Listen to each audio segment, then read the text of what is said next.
کہ یہاں پر کھڑے رہ کر تقریر کرنا کوئی معمولی کارنامہ نہیں ہے، لہٰذا آپ تماموں سے میں التماس کرتا ہوں کہ پرزور تالیوں سے تمام طلباء کی حوصلہ افزائی کریں آپ لوگ۔ اس کے بعد میں دعوت دیتا ہوں کوڈ نمبر 1114 کو کہ وہ آئے اپنی تقریر کو پیش کرے۔ قدم قدم پہ کھڑی ہیں بلائیں میرے لیے، قدم قدم پہ کھڑی ہیں بلائیں میرے لیے، خدا سے کون کرے گا دعائیں میرے لیے، چراغ بن کے لٹاؤں گا روشنی پہ ہم، چلے غموں کی ہزاروں آندھیاں میرے لیے۔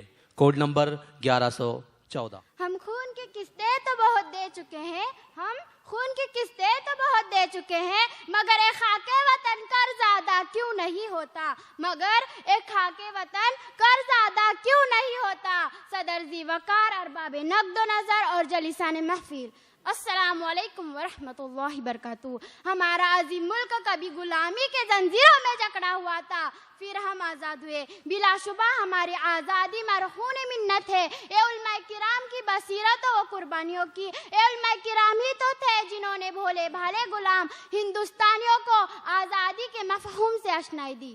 لیکن افسوس، صد افسوس، آج انہی مسلمانوں کو حب الوطنی پر سوالیہ نشان لگایا جاتا ہے جنہوں نے جنگ آزادی میں اپنے خون کو پسینے کی طرح بہا دیا۔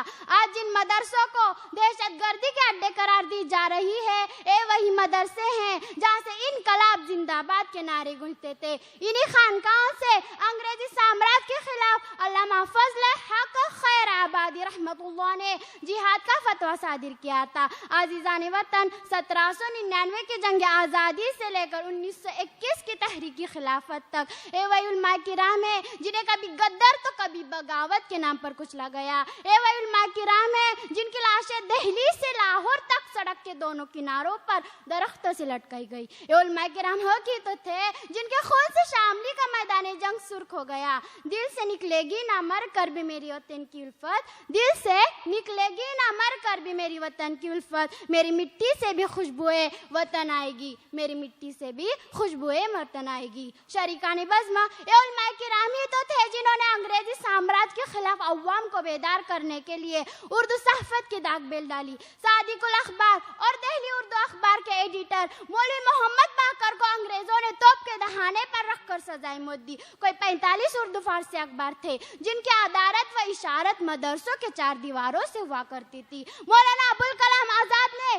الحلال البلاغ کے ذریعے جو کلمہ جہاد کیا اسے کون بد نصیب نہیں جانتا۔ اس مادر وطن کی حفاظت کروں گی میں، اس مادر وطن کی حفاظت کروں گی میں، جب بھی بڑھے گا ظلم تو منصب بنوں گی میں، شاعر بھی اور سپاہی بھی دونوں سپوت ہے، اور بندوق سے لڑے گا قلم سے لڑوں گی میں، اور بندوق سے لڑے گا قلم سے لڑوں گی میں۔ حاضرین مجلس، 1920 کی تحریکی خلافت کی قیادت مولانا محمد علی جوہر اور مولانا شوکت علی نے اس طرح کی ملک سے انگریزوں کے قدم اکھڑ گئے۔ کالا پانی کی سخت سزا جھیلنے والے مولانا حسین احمد مدنی اور مولانا حسین احمد مدنی جیسے سرما تھے۔ کیا اس ملک کی تاریخ آزادی کے صفحات سے ریشمی رومال تحریک کو خرچ دیا جائے جس کی قیادت علماء کرام ہی کر رہے تھے؟ عزیزو، انہیں بتاؤ کہ آسیران مالٹا کون تھے؟ موہن داس کرم چند گاندھی کو مہاتما کا خطاب کس نے دیا؟ یہ علماء حق ہی تو تھے جنہوں نے انگریزی حکوم کے اعزازات و خطابات کو ٹھوکر ماری تھی۔ یقیناً حاضرین جلسہ، ہم مولانا حفظ الرحمان سی ہاروی رحمۃ اللہ کے انصار کو نہیں بھول سکتے، مولانا رحمۃ اللہ کرانوی رحمۃ اللہ کے کردار کو فراموش نہیں کر سکتے، مولانا صدر الدین دہلوی رحمۃ اللہ جہادی خطوط، مولانا سید احمد مدراسی رحمۃ اللہ خود بات آگرہ مورخ میں بدایوں میں مولانا فیض احمد رحمۃ اللہ کی شجاعت، شاہجہاں پور کے چوارے پر مولانا احمد اللہ شاہ رحمۃ اللہ کا درخت سے لٹکا ہوا سر انقلاب 1857 کا تمغہ بہادری ٹھہرا، دہلی کو چیلان کی مسجد کا فرش آج بھی مولانا امام بخش صاحبائی رحمۃ اللہ کی خون کی سرخی کا گواہ ہے۔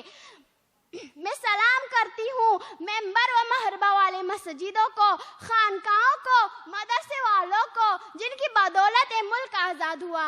مٹی کی محبت میں ہم آشفتہ سروں نے، مٹی کی محبت میں ہم آشفتہ سروں نے وہ قرض اتارے ہیں جو واجب بھی نہیں تھے، وہ قرض اتارے ہیں جو واجب بھی نہیں تھے۔ شکریہ، اللہ حافظ۔ بہت بہت خوب۔